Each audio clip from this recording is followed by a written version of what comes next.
Sarap buhay ng alaga namin ah. Buhay prinsesa. Ay, kayo po pala, Tito Franz. Kakatapos ko lang po maglaba. Nagpahinga lang po ako saglit.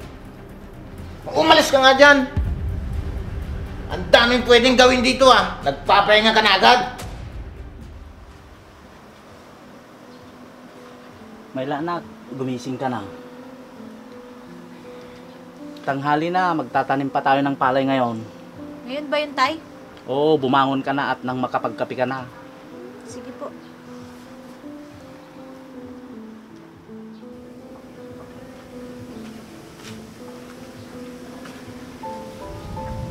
Ganito na lang ba ang magiging buhay ko? Ang buhay namin ng tatay ko? Oo anak, kumain ka na ba? Hindi pa, Tay. Kayo po ba? Kumain na po ba kayo?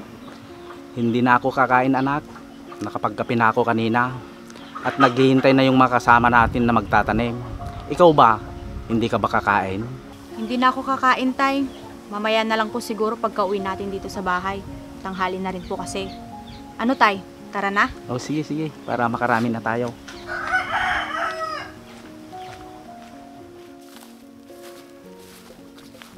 Anak, try ka muna. Oh, bakit po, Tay? May gusto po ba kayong sabihin? Pasensya ka na anak ha. Kung ganito ang naibigay kong buhay sa'yo. Wala yun, Tay. Mag-iiba din siguro yung kapalaran natin balang araw. Kaya nga anak, umiikot ang mundo. Magtiwala lang tayo sa Diyos, hindi niya tayo pababayaan. Oo, Tay. Hindi sa lahat ng oras, nasa baba tayo. Tara, baka naghihintay na sila doon. Sige po.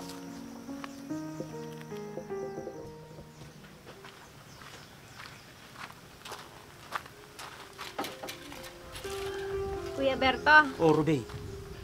Mabuti naman at naisipan mo kaming pasyalan, Ruby. Oo naman, kuya. Teka lang, kukuha kita ng upuan.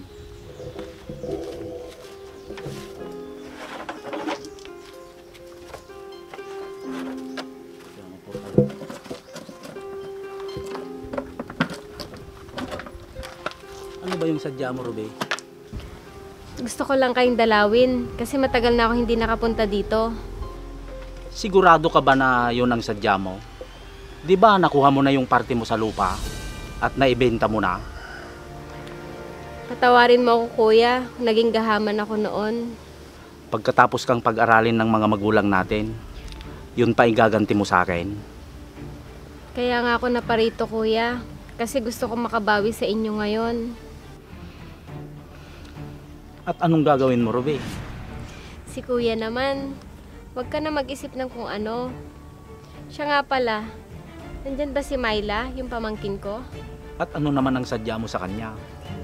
Tay, sino yung kausap mo? Tita Ruby? Myla, Tita, kamusta ka na? ayos naman. Ikaw, ang laki mo na. Okay lang, Tita Ruby. Sumisexy ka ah. Salamat. Teka lang, Ruby. Ano bang gusto mong sabihin kay Myla? Kuya, gusto ko sana siyang pag-aralin ng kolehiyo. Talaga, Tita? Pag-aaralin mo ako? Oo, sana, Myla.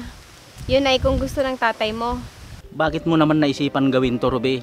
Dahil gusto ko makatulong sa inyo, kuya. Gaya ng pagtulong mo sa akin noon. Sige na, Tay. Pumayag ka na. Para rin naman ito kay Myla. Para hindi na lang ganito yung buhay niya.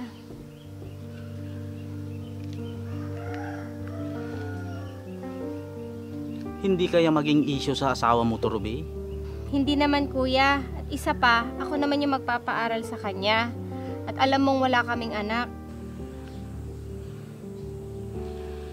Baka tratuhin lang ni Franz nang hindi maganda itong anak ko, Ruby. Huwag ka mag-alala, kuya. Akong bahala kay Myla. O sige, pumapayag na ako. Ikaw nang bahala sa pamangkin mo, ah. Myla, anak. Magpapakabait ka dun, ha. Huwag mong bibigyan ng sakit ng ulo ang tita Ruby mo. Lalong-lalo na sa tito Franz mo. Oo, kuya. Sige, Myla. Mag-ayos ka na ng mga gamit mo. At sa susunod na linggo, babalikan kita. Opo, Tita. Maraming salamat po. Tara na, Ruby. Pumasok na tayo sa loob. Dito ka naman ang halian. Nagluto ako ng paborito mo, sinigang. Sige, kuya. matutupad na rin ang pangarap kong makapag-aral. Sige, i-shoot mo. Isa na lang ang lamang. Halika, Myla. Pasok ka. Naupo ka muna. Dito, mano po. Saglit nga, Ruby. Bakit kasama mo dito yung babaeng yan? Dito na siya titira sa atin, Franz. At pag-aaralin ko siya. Pag-aralin? Bakit? Magulang ka ba niya para pag-aralin mo siya? Ano ka ba? Alam mong pamangkin ko siya. Kahit na. Hindi mo siya obligasyon para pag-aralin mo. Ano bang problema mo? Ako magpapaaral sa kanya. Hindi ikaw. Dagdag palamunin pa dito yan sa bahay. Tutulong siya sa mga gawain dito sa bahay, Franz. Baka naman magbubuhay rin na lang yan dito. Kilala ko yan si Myla. Masipag yan. Malaki may tutulong niya dito sa bahay. Bahala ka nga.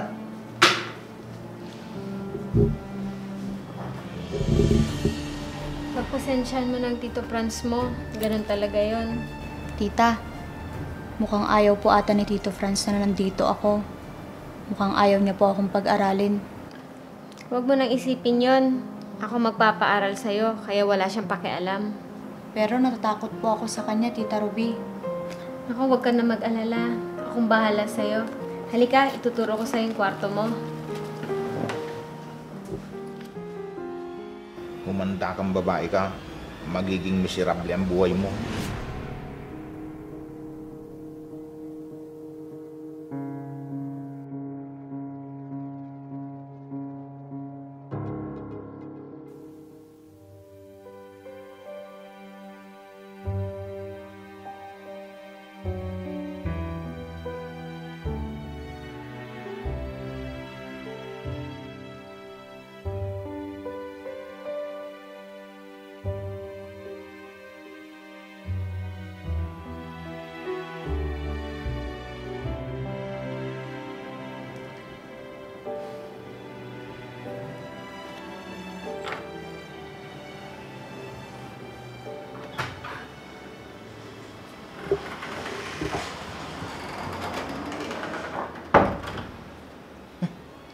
Sarap buhay ng alaga namin ah.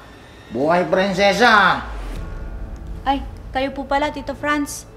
Kakatapos ko lang po maglaba. Nagpahinga lang po ako saglit. Umalis ka nga dyan. Ang daming pwedeng gawin dito ah. Nagpapahinga ka na agad. Bakit ang init ng dugo nyo sa akin? Simula nung tumira ako dito, ganyan na ang trato nyo. Nang dahil sa'yo, hindi na kami nagkakasundo ng asawa ko. Bakit parang naging kasalanan ko? Wala naman po akong ginagawa sa inyo ah. Walang ginagawa. At talagang sumasagot ka pa? Gusto mo sampalin kita? Bakit mo pinapagalitan na naman si Myla? Etong pamangkin mo eh. Naabutan ko, walang ginagawa. Puro cellphone lang inatubag. Katatapos lang niya maglaba, kaya siya nagpapahinga. Myla, pumasok ka muna sa loob ng kwarto. Opo, tita. Bakit ba lagi kang galit kay Myla? Mabait at masipag siyang bata. Dahil sa kanya, nawawalan ka na ng oras sa akin. Tapos, puro na lang siya ang inaasikaso mo. Tapos, kinakampihan mo pa. Nagkakaganyan ka? Na yun lang ang dahilan? Ang babaw nun ah! Bakit kasi pinag-aral mo pa yan? Meron naman yung kuya mo. Dahil natulungan din ako ni Kuya noon. Kaya gumaganti lang ako sa kanya ngayon. Ha, ewan ko sa'yo. Bahala ka na nga dyan.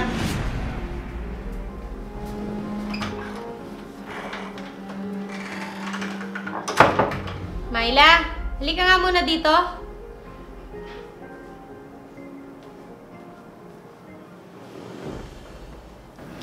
Pasensya ka na sa Tito Franz mo, Myla. Bakit ganun po si Tito Franz? Gusto ko lang naman po makapagtapos ng pag-aaral ko, tita. Pagtiisan mo na lang siya, Myla. Kung gusto mo talaga makapagtapos. Pero tita, sobra na po kasi yung mga sinasabi niya sa akin. Simula nung tumira ako dito, yun na lang lagi ang sinasabi niya sa akin. Pero hindi naman totoo yun, di ba? Opo, tita. Kaya hayaan mo na lang siya. Huwag ka mag-alala, Myla. Hanggat nandito ako, akong bahala sa'yo.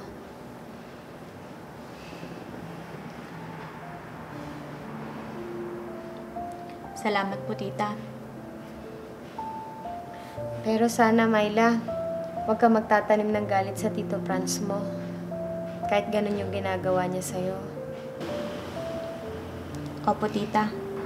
Kahit naging masama siya sa'yo, naging mabuti naman siya sa akin. Sige po, tita. Makakaasa po kayo. O, sige na, tulungan mo na lang ako maglinis ng bahay. Total, wala ka naman pasok ngayon. Sige po, tita. Saglit lang, kukunin ko lang yung walis.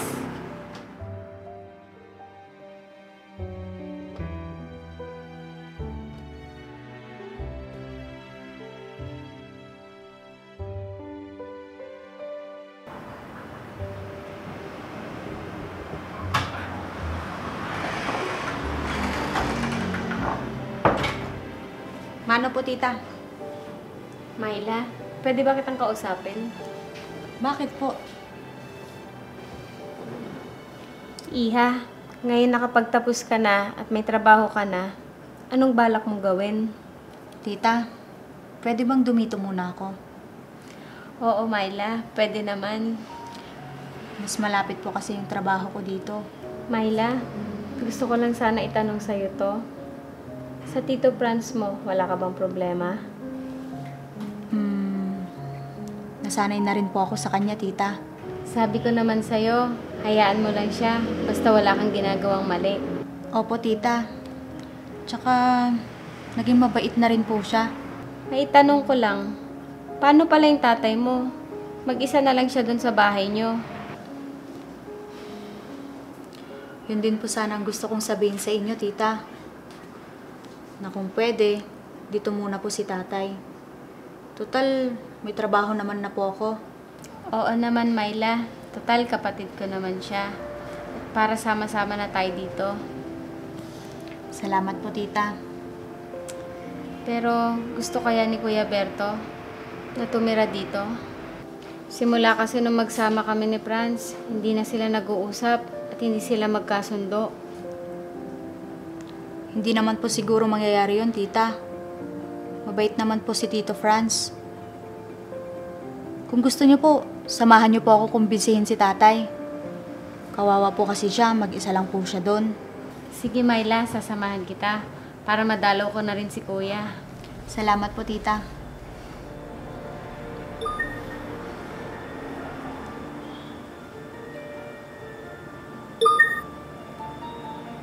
Hello? Sino to? Ha?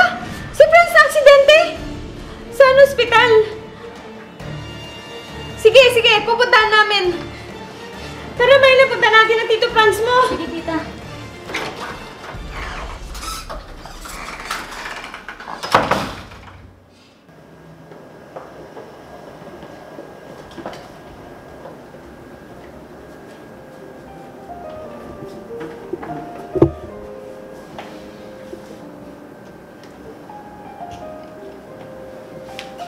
O, Tito Franz, inumin niyo na po yung gamot niyo para mabilis po kayong gumaling.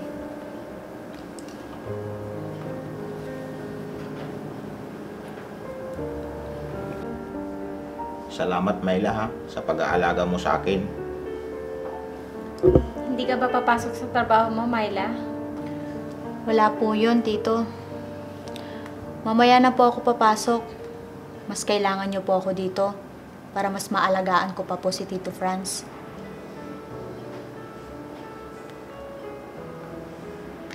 Patawarin mo ako, Myla, ha, sa lahat ng maling nagawa ko sa'yo. Wala na po yun, Tito. Nakalipas na po yun. Kahit naging masama ako sa'yo, hindi ka nagdalawang isip na tulungan ako at alagaan. Kalimutan na po natin yon. Dahil po sa inyo, kaya nakapagtapos po ako ng pag-aaral. Tumatanaw lang po ako ng utang na loob sa inyo. Hay nako, tama na nga yung drama nyo. Sige na nga.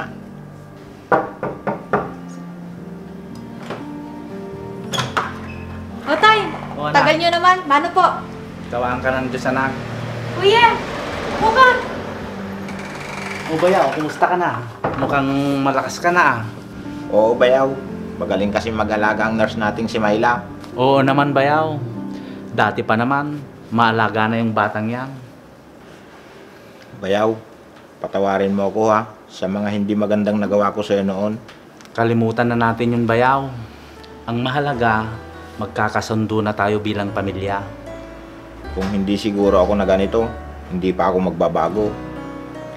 Sige kuya, ikaw muna bahala kay Franz.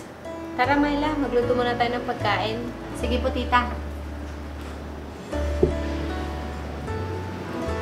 Bayaw, gusto mo bang ipasyal kita sa labas? Sige bayaw, nang maarawan naman ako dito.